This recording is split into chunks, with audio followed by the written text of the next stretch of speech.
Hello, and welcome back to another episode of the Debatable Discussions podcast.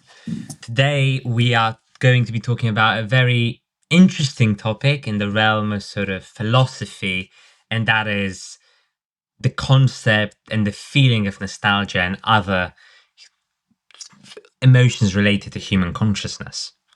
Yes. So as you described there, Dejan, today we'll be doing a deep dive into ideas amongst the human consciousness, but mainly experience. So nostalgia and how we treat experience and the past as a philosophical idea. So Dejan, you've got your own theory for nostalgia. So can you please start the episode and state what is nostalgia for you? Well, to me, nostalgia is a inherently fake emotion. It's an incredibly false emotion, a deceitful emotion. I don't think you can ever feel nostalgic for something that was.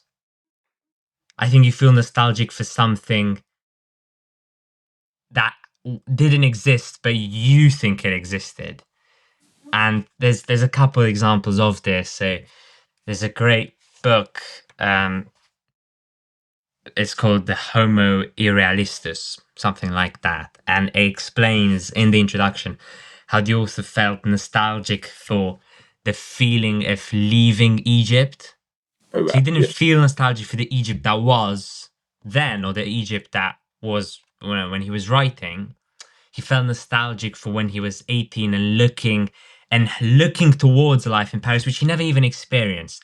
So it's other things such as people in Russia now being really nostalgic about the USSR, even people who didn't experience it, and Yeah. everyone's sort of painting in this really positive picture. Now we saw a new study around 40% of Spanish people are really nostalgic about Franco's dictatorship.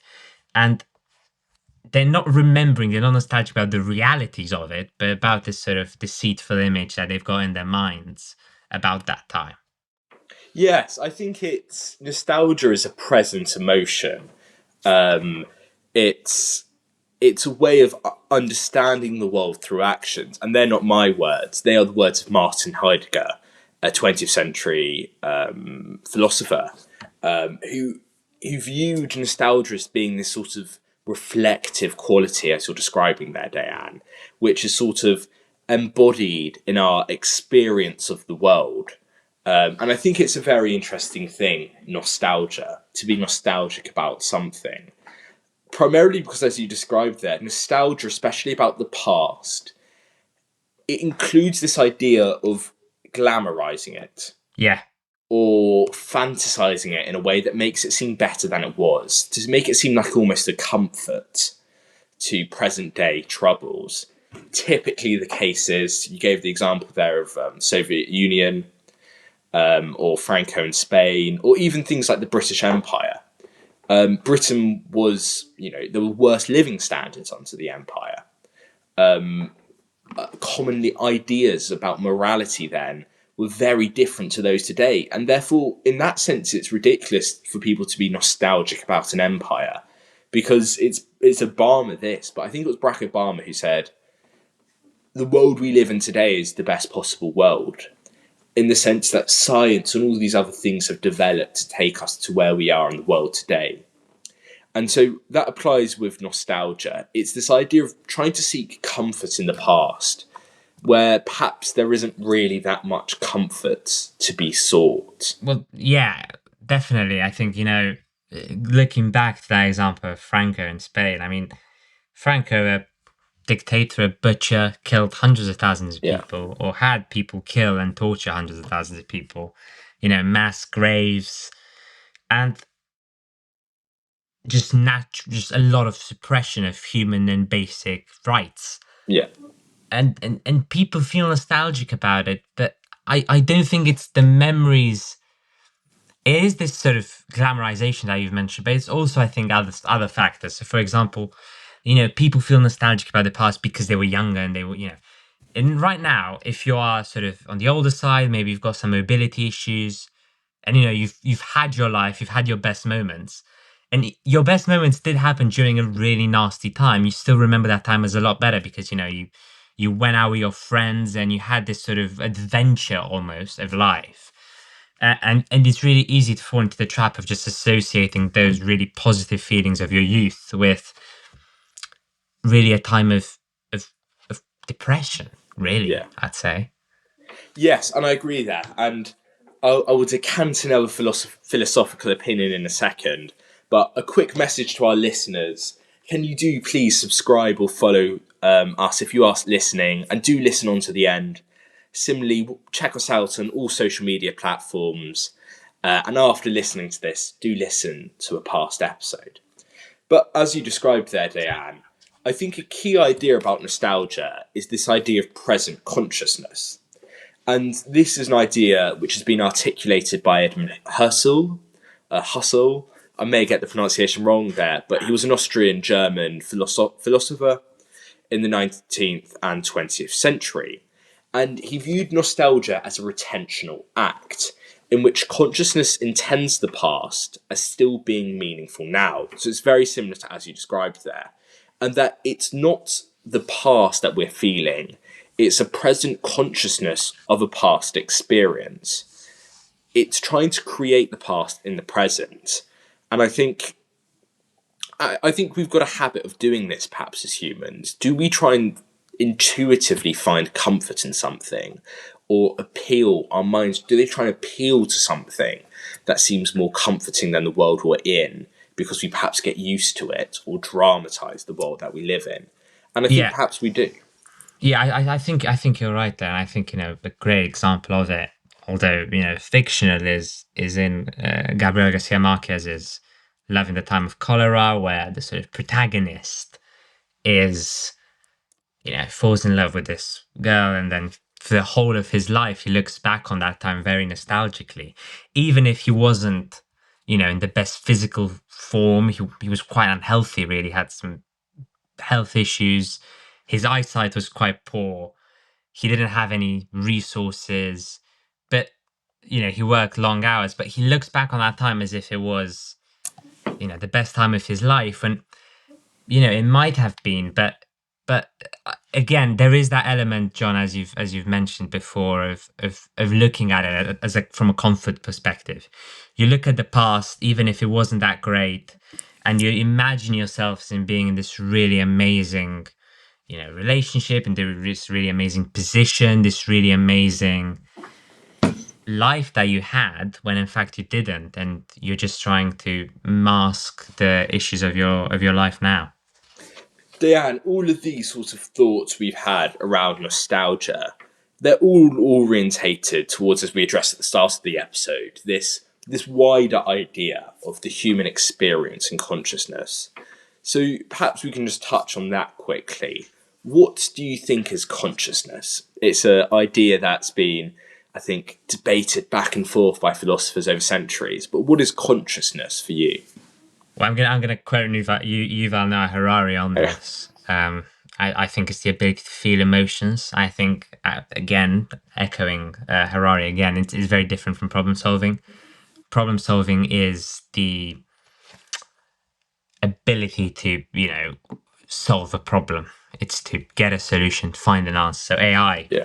is very good at problem solving, but AI doesn't feel an emotion. Yeah. So, if you're playing chess against an AI, it can play chess, it can problem solve, but it doesn't feel sad if it loses or happy if it wins. Yeah. I think that's the sort of defining factor. What do you think, John? Yeah, I like that emotion. I don't really have a preconceived idea of consciousness, but it would be something similar to being on those lines, primarily because I believe that animals aren't fully conscious, or if they are conscious, it's not to the level of sophistication that humans have. And I think that's because perhaps we have a more, and this isn't scientific, Dan, you may know more than, you will know more than me about this, but I don't think they're as sophisticated, perhaps emotional beings, or from an intelligence perspective, in the sense that humans, our interactions with one another have developed to a far higher extent. I mean, to develop to using things like technology, for example. Yeah, And yeah. I think there almost needs to be a way of, and I think your definition did this, of separating the consciousness that our plants may feel which obviously cannot feel emotions, to that which a rat may feel, to that which a human may Yeah. experience. Yeah, Yeah, I think you've actually touched on a great point there, which is that although humanity sort of objectively, one might argue it's the most yeah, intelligent species, one could also argue we are the yeah, most stupid species at the same time. yeah, I mean, if you look at what we're doing, I mean, like, what's the point? You know, you look at what we're doing, and we are genuinely, we are destroying the planet. yeah, Full stop. No question. No question. We have this really almost human instinct, almost this second nature of wanting power and doing anything to get it, even if it means that we are actively hurting and damaging other people. It's it's the opposite of what an intelligent life form would be, yeah. if you think about it.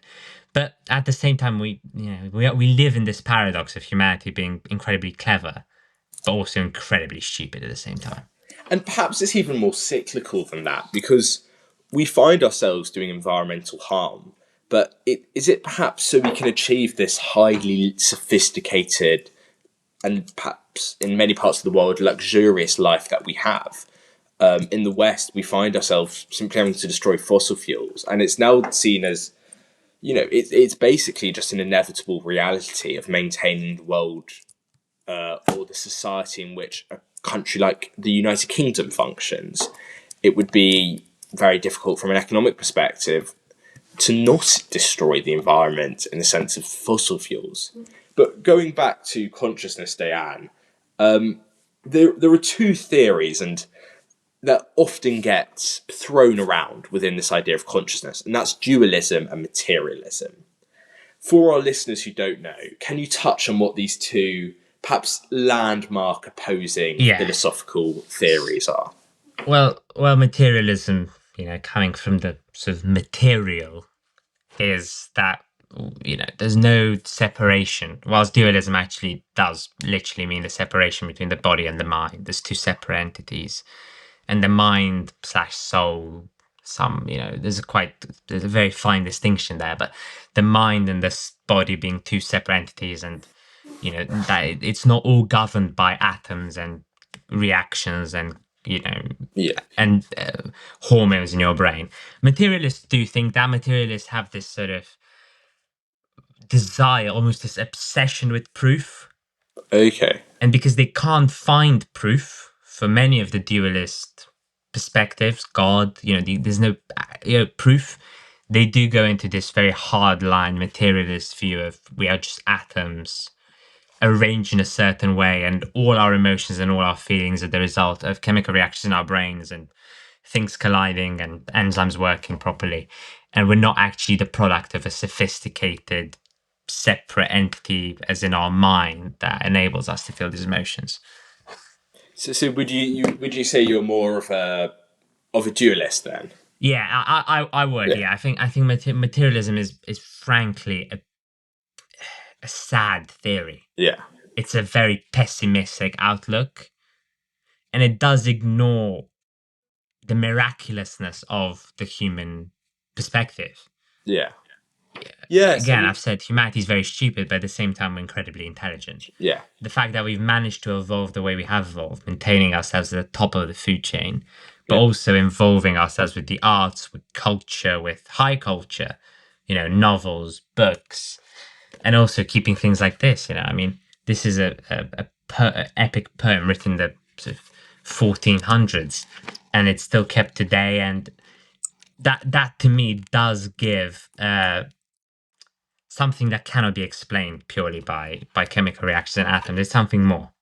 yes. I don't know where I personally fall on this, and I appreciate the arguments of both sides. There's inherently, I feel like I may be more of a materialist, but only elements of materialism though, because I do think that fundamentally everything we believe can perhaps be traced back to something material in the sense of it can be proven scientifically, but that's purely restricted, I believe, to the brain. You can look at chemical imbalances. But then even there's a limit of what you can discover. Obviously, we're not at such a sophisticated level in which a computer can detect human thought. That isn't possible.